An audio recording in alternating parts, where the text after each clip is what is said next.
నమస్కారం.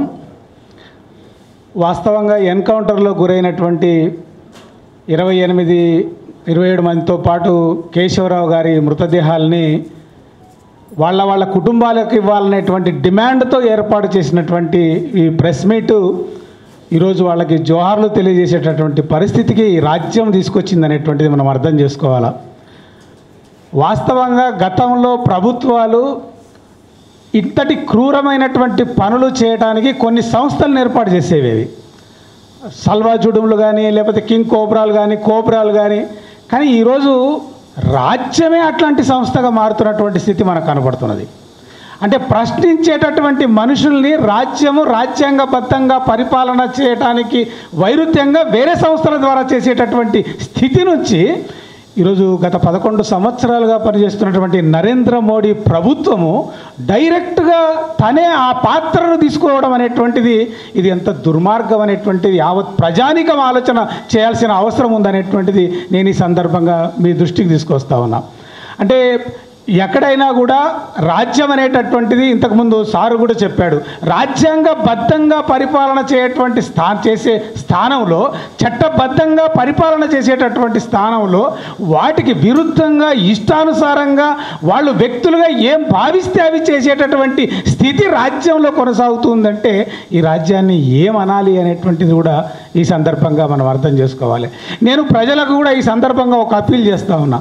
వాళ్ళేదో ప్రభుత్వం ఏదో అభివృద్ధి చేయడానికి ప్రయత్నం చేస్తుంటే విప్లవోద్యమాలు లేదా ఉద్యమాలు అనేటువంటివి వాటికి ప్రగతి వ్యతిరేకంగా కొనసాగుతున్నాయి అనేటువంటి ఒక పిక్చర్ని ఈరోజు దేశవ్యాప్తంగా మధ్యతరగతి ప్రజానీకంలో కూడా తీసుకొస్తున్న ఒక కుట్ర జరుగుతుంది అనేటువంటిది మనం అర్థం చేసుకోవాలి.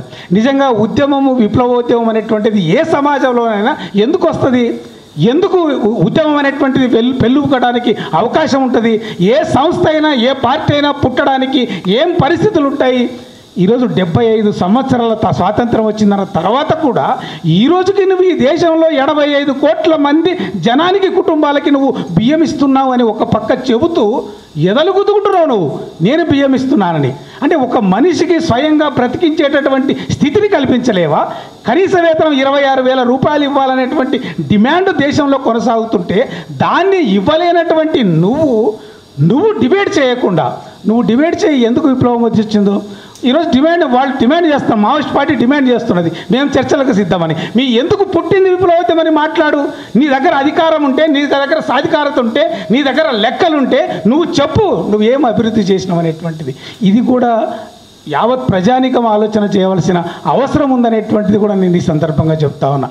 ప్రభుత్వం ఎట్లా ఉంది అంటే దేశంలో ఉండేటటువంటి బిడ్డల్ని కాల్చి చంపి బయటి వాళ్ళ ఆనందాన్ని చూసేటటువంటి పరిస్థితి రోజు కొనసాగుతున్నది. అంటే ఎవరో కార్పొరేట్లకు, ఎవరో కొంతమంది సంపదవంతులకు ఈ మొత్తం ఖనిజాలని, ఈ దేశంలో ఉండే సంపదనంతా కూడా మీరు చూడండి, లెక్కలు చూడండి, అసలు మొత్తం ఈ కాలంలో అంతా కూడా లక్షల కోట్ల రూపాయలు ఈ దేశంలో ఉండేటటువంటి వాళ్ళు ప్రపంచంలో 10లో 1, 2, 3గా మారుతున్న స్థితి ఉంది.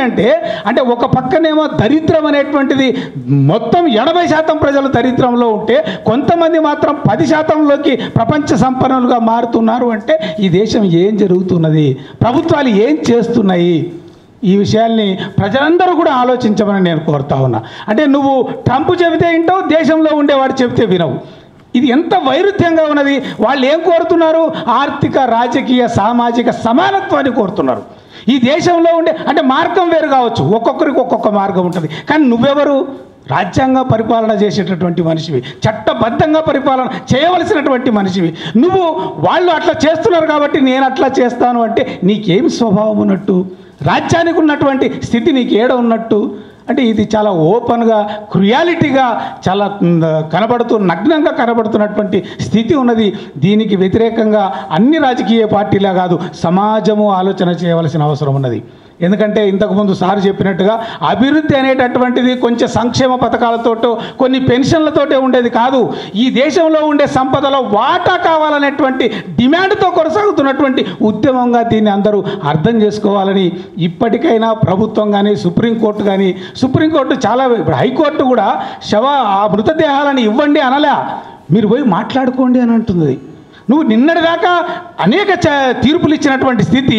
అంటే ఒక రోజు నువ్వు కనుక మార్చేస్తే నెక్స్ట్ డే వాళ్ళ ఇదంతా కుట్రపూరితంగా ఈరోజు మళ్ళీ హైకోర్టుకు పోతారనేటువంటి ఉద్దేశంతో రాత్రికి రాత్రే వాళ్ళు కాల్ చేయటం అనేటువంటిది, ఇది ఏ నీతి, ఏ రకమైనటువంటి నీతిని సమాజంలో నెలకొల్పుతున్నాం అనేటువంటిది, ఇది ఒక నేరస్తమయమైనటువంటి సమాజంగా ఇది కొనసాగుతుంది. కాబట్టి ఇది ఎట్టి పరిస్థితుల్లో అంగీకరించడానికి వీల్లేదు.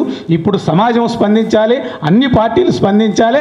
ప్రశ్నించే మనుషుల్ని, ప్రశ్నించే తత్వాల్ని పెంచే వైపుగా, అంటే ఈరోజు ఆ మృతదేహాన్ని ఇస్తే ఏమైతుందని ఎవరైనా అనుకోవచ్చు, కానీ సమాజం అంతా ఒక ప్రశ్న పుడుతుంది. ఒక ఆల్ ఇండియా లీడరు ఈరోజు నడి రోడ్డు మీద ఆయన మృతదేహం పోతూ ఉంటే ఇతను ఎందుకు మరణించాడనేటువంటి భావన అందరి కళ్ళల్లో చెమ్మగిల్లటానికి, అది ఒక ప్రశ్నగా రావడానికి అవకాశం ఉంటుంది. దానికి వ్యతిరేకంగానే ఈరోజు ఇవ్వకుండా చేసే కుట్ర ఒకటి జరిగింది.